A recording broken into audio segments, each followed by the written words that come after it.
In just 23 days, almost 3,000 selected delegates will be converging in the capital city, Belmopan, to select a new party leader for the People's United Party, as well as other vacant seats on the national executive.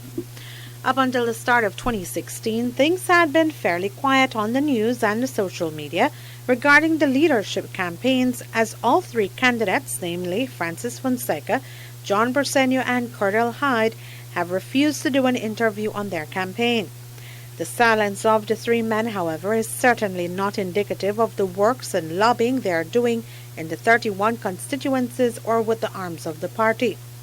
The campaigns are hot and heated, and while the men themselves are not taking part in the disrespectful tirades and the bold statements being thrown around on social media, there are supporters on Facebook who are pulling out all the stops when it comes to criticizing either candidate. As it relates to Francis Fonseca, there has been very little attacks coming from the Briceño or the Hyde camps. It seems as though their strategy is a silent one.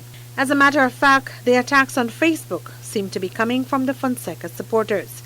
One supporter posted, quote, "I understand that after the 31st of January, JB will stand for John Barrow.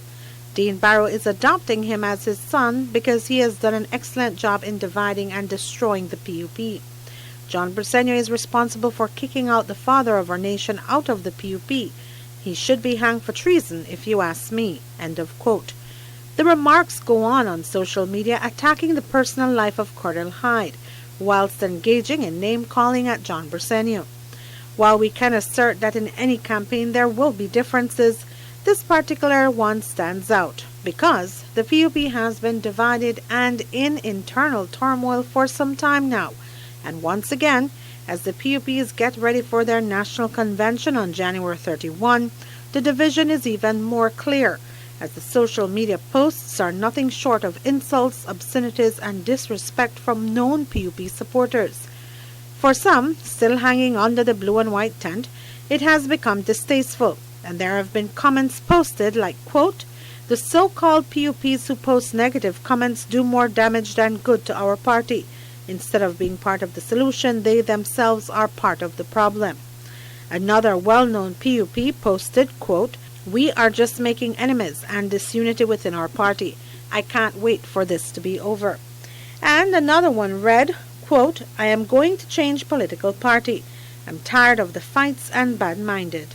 The list of delegates and alternates who will be allowed to vote at the National Convention was submitted to the PUP Secretariat earlier this month and distributed to the candidates contesting the seats. Love News learned through social media and some supporters in Belmopan that there have been some concerns coming out of that area, as there were 2 delegates lists surfacing, with one being altered in favor of one of the candidates. The other concern was the absence of stalwart supporters on the list sent into the Secretariat. Come Saturday, January 9, a National Party Council meeting is set to take place in Belize City, where concerns will be ironed out and venue, date, and time for the National Convention will be confirmed.